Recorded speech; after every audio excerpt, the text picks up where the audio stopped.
ई block की MCQs silver nitrate produce a black stain in skin due to. एक option A है it's reaction to melting silver being a strong reducing agent, it's corrosion action, formation of complex compound. तो correct answer है is reduction to metallic silver. फिर एक बड़ा अच्छा key point है the silver nitrate spot test can be donate check the test for film quality. और देखो melting point silver nitrate का 212 होता है, डिकम्पोजिशन 450, इसको लूनर कॉस्टिक भी कहते हैं। यह है बात। एक और बड़ी अहम चीज़ है कि गन मेटल जो होता है उसमें 88% कॉपर होता है, 10% टिन होता है, 2% जिंक होता है। एक MCQs भी आई है कि gun metal is an alloy of, तो copper zinc and tin. Composition पे भी आती हैं MCQs, उसमें फ़र्ज़ करो आपको बाकी 2 दे दें और 1 ना दिया हो तो अंडरस्टूड से ट्रिक लगाओगे 100 में से बाकी 2 माइनस कर दो। जैसे कि एग्जाम में हुआ था, टिन की दी हुई थी 10, जिंक की 2 और पूछा था कॉपर की कितनी है, तो ऑफ कोर्स 88 होगी। Mercury and zinc do not show variable valency like D block element because option A their D shells are complete, their D shells are incomplete, they are soft. तो correct बात है their D shells are complete.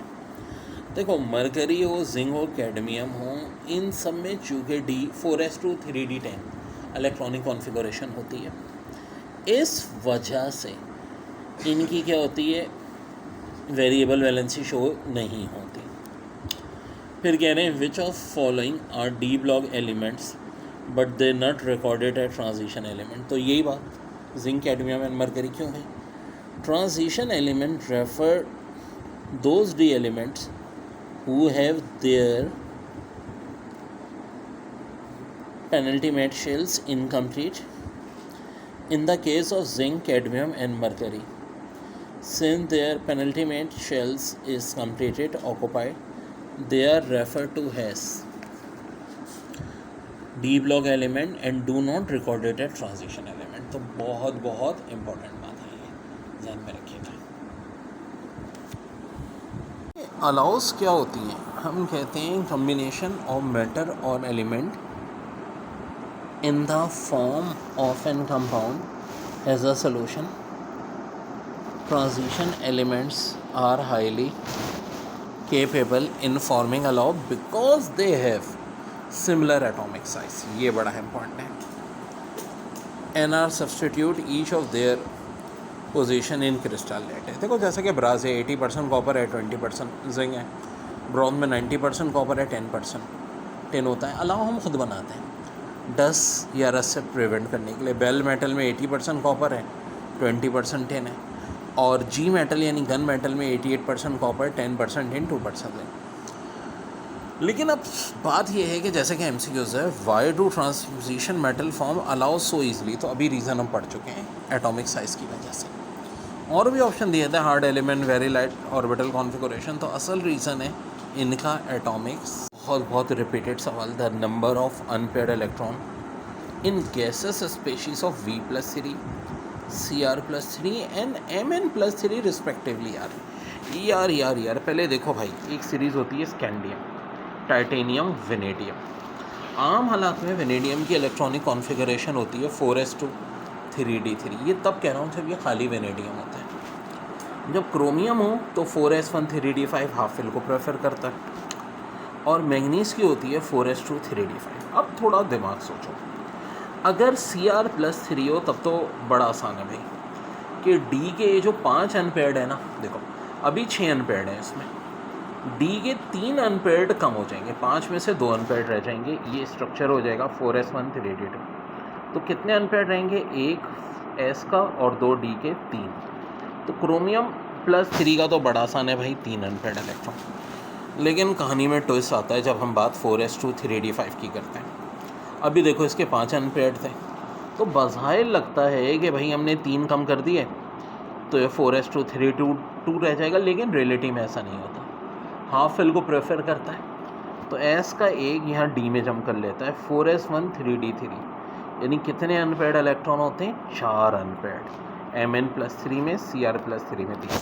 और V+3 के भी देख लेते हैं। अब 4s2T3 में बज़ाहिर समझ में आता है कि D के तीनों चले जाएंगे, 4s2 हो जाएगा, लेकिन ऐसा नहीं होता। S का एक D में जम करता है, 4s1 3d1, इसके भी 2 होते हैं। तो Mn+3 के हो जाएंगे भाई आपके 4, क्रोमियम+3 के 3, वेनेडियम+3 के। यहाँ तरतीब में रिस्पेक्टिवली कहाँ लगेगा, पहले वेनेडियम की बात करनी है, तो ऑफकोर्स वेनेडियम के 2 अभी देखें, क्रोमियम के 3 और मैग्नीज के 6। भाई एक एलिमेंट होता है अमेरिकम एलिमेंट, इसका सिंबल AM है, एटॉमिक नंबर 95 है, एक्टेनाइट सीरीज़ में आता है। अब दिलचस्प चीज़ है इसकी इलेक्ट्रॉनिक कॉन्फ़िगरेशन, गौर से देखो, 7s2 5f7, हमें पता है F में 14 होते हैं, तो F ऑर्बिटल इसका हाफ फिल्ड है। अब देखो इस चक्कर की वजह से इसकी ऑक्सीडेशन स्टेट बहुत होती है, +2 +3 +4 +5 +6 +7, सबसे ज़्यादा मोस्ट कॉमन जो स्टेबल होता है +3 में, उसके बाद +4 में, लेकिन 6 ऑक्सीडेशन स्टेट होती है इसकी। अब जैसे कि एक MCQ आई थी, विच of following element show maximum number of different oxidation state. तो देखो एक तो दिया इन्होंने लेंथेनियम, फिर एक्टेनियम, यूथेरियम, स्कैंडियम। देखो इन चारों की इलेक्ट्रॉनिक कॉन्फ़िगरेशन होती है S2D1। स्कैंडियम D ब्लॉक की पहली सीरीज़ का पहला मेंबर, यूथेरियम दूसरी सीरीज़ का पहला मेंबर, लेंथेनियम तीसरी सीरीज़ का, एक्टेनियम चौथी सीरीज़ का। इन सब की ऑक्सीडेशन स्टेट +3 होती है। ये बात इसलिए बड़ी है, हमें बहुत आती है MCQs कि लेंथेनियम की ऑक्सीडेशन स्टेट बताएं, एक्टीनियम की, स्कैंडियम की, यूथेरियम की, सबकी +3 होती है। लेकिन हाँ अमेरिकम की तो बहुत सारी होती हैं भाई। सवाल ये पूछा कि सबसे डिफरेंट ऑक्सीडेशन स्टेट किसकी होती है, इसकी +2 से लेके +7 तक 6 डिफरेंट होती हैं। तो करेक्ट आंसर हो जाएगा, विच of following products are obtained when Na2CO3 is added to a solution of copper sulfate. Option A, sodium sulfate and copper carbonate. Option B, sodium sulfate, copper carbonate and carbon dioxide. Option D। तो correct answer है इसमें sodium sulphate and copper carbonate. फिर है in FeCO5 iron copper bond possesses, तो both sigma and pi character. फिर